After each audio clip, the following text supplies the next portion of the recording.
이마에 나는 분들도 있고 뭐 코 주위에 나시는 분도 있고 턱에 이렇게 막 나시는 분들이 있는데 뭐 부위별로 막 여드름이 다르다고 해서 제가 모르는 이제 그런 내용이 있나 해서 다시 한 번 더 찾아보게 되고 전혀 근거가 없고, 사실 성인 여드름은 조금 더 복잡해요. 10대에 났다가 성인이 되면 없어질 것 같은데 그렇지 않고 지속되는 경우가 상당히 많거든요. 너무 심한 경우에는 치료도 해볼 수 있을 것 같아요.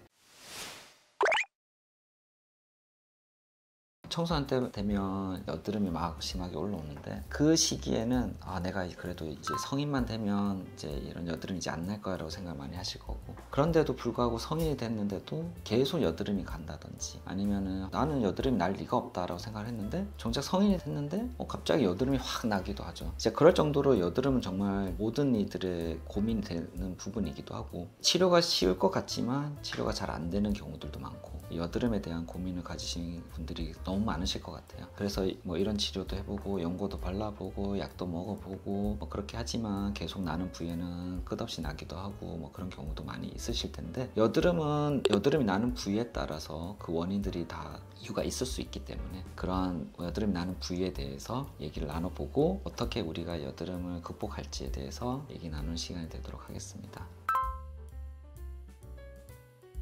여드름이 기본적으로 왜 생기는지에 대해서 알아야 될 텐데, 여드름이 그냥 생기는 건 아니고 피지가 나오는 모공 구멍이 있어요. 피지가 분비가 되는데 적절한 피지가 나오면 괜찮은데 여러 요인에 의해서 피지가 과도하게 분비가 될 수도 있어요. 피지가 배출이 돼야 되는데 배출이 잘 되지 못하고 피부 겉에 각질이 계속 쌓이면서 그 모공을 막아버리게 되면 그런 환경 속에서는 여드름균이 잘 생기거든요. 근데 실제로 피지가 어떻게 해서 많이 생기느냐를 알아봐야 될 텐데, 청소년기에는 2차 성징을 거치게 되면 호르몬의 변화가 커집니다. 이때 피지 분비가 폭발적으로 늘어나게 되는데, 특히나 이제 남성 호르몬인 안드로겐이 과도하게 분비가 되면 피지 분비량이 급속히 증가됩니다. 그리고 또한 남자들 같은 경우 또 땀도 많이 흘리잖아요. 그러니까 모공도 막 막히게 되고 모공이 노폐물도 쌓이게 되고 그러면서 더 염증성으로 더 과도하게 많이 나올 수가 있습니다. 그래서 청소년기에는 호르몬 변화에 의해서 유발이 많이 되는데, 사실 성인 여드름은 조금 더 복잡해요. 10대에 났다가 성인이 되면 없어질 것 같은데 그렇지 않고 지속되는 경우가 상당히 많거든요. 이런 경우에는 2차 성징이 지나면서 호르몬 감소는 있지만 나의 생활 습관이라든지 환경적인 부분들, 특히나 이제 여성분들이 월등히 더 많은데 여성분들은 생리 주기에 의해서 그런 문제들, 그리고 또 성인이 되면서 급속히 쌓여가는 스트레스들, 그런 부분 여러 가지 요인에 의해서 여드름이 생길 수 있고, 없었던 분들도 이러한 요인들이 복합적으로 작용을 하면서 오히려 성인 여드름을 만들 수가 있습니다. 그래서 10대 때 보면 어떻게 보면 단순한데 성인이 되었을 때는 여러 가지 이러한 요인들을 잘 교정을 하면서 치료를 해야 되기 때문에 조금 더 어렵기도 하고 좀 더 치료 기간도 길어지는 것 같습니다. 실제로 저도 여드름을 부위별로 나눠서 보지는 않거든요. 뭐냐면 아까 말씀드렸지만 여드름이 나는 원인들이 있잖아요.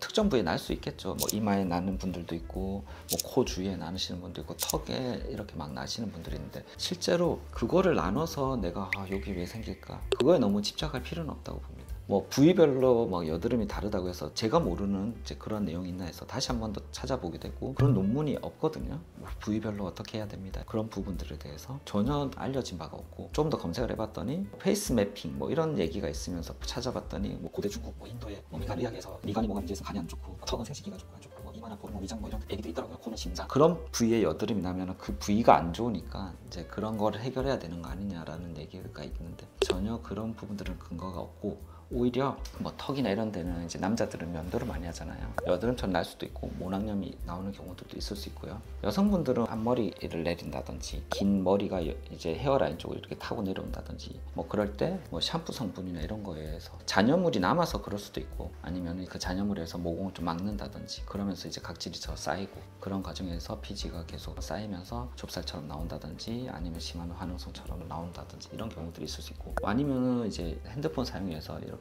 닿이는 볼 부위라든지 이런 부위에 트러블이 나오는 경우들도 있을 수 있고, 그래서 그러한 나의 생활 습관에 의해서 보일 수 있으니까 그런 원인이 좀 확인이 된다면 그런 걸 해결해 주면 아무래도 조금은 도움이 될 거라고 생각이 됩니다. 부위별로 뭔가 났더라도 그거를 해결하기 위한 노력이 우선적으로는 필요하다라는 걸 더 얘기 드리고 싶습니다. 결국은 우리한테 중요한 거는 앞서 말씀드린 것처럼 성인 여드름은 너무나도 이유가 다양하기 때문에 내가 지금 뭔가 잘못하고 있는 생활 습관은 없는지, 심지어 나의 친구류는 괜찮은지 이런 것까지 살펴야 될 정도로 나 주변에서의 개선을 해야 되는 부분이 없는지를 우선 적극적으로 살펴보시는 게 필요하고요. 뿐만 아니라 어쨌든 이제 여드름이 발생했다는 거는 내 피지 분비량이 과도한 거고 여드름균도 더 많이 나올 수 있는 상황이기 때문에 이런 걸 개선하기 위한 노력이 우선적으로 필요할 것 같아요. 그렇기 때문에 적극적으로 약국에서 크림을 사서 바르러 본다든지 아니면 병원에서 처방을 받아서 사용해 본다든지, 너무 심한 경우에는 레이저 치료도 해볼 수 있을 것 같아요. 그리고 반복적으로 한 부위에 나온다는 거는 실제로 거기 부위에 뭔가 문제가 있을 수도 있거든요. 그렇기 때문에 그 부위에 대해서 평소에도 좀 관리를 잘 해주는 거는 필요할 것 같아요. 보습을 좀 잘 해주고, 각질이 좀 과도한 것 같으면 해당 부위에 각질 제거도 좀 한 번씩 해준다든지, 아니면은 뭐 화장이 좀 과해서 모공이 좀 막고 있는 건 아닌지 그런 것들도 파악을 하고, 그런 식으로 평소에도 너무 자주 나오는 부위에 대해서는 이유를 조금 확인해 보는 거는 중요할 것 같습니다.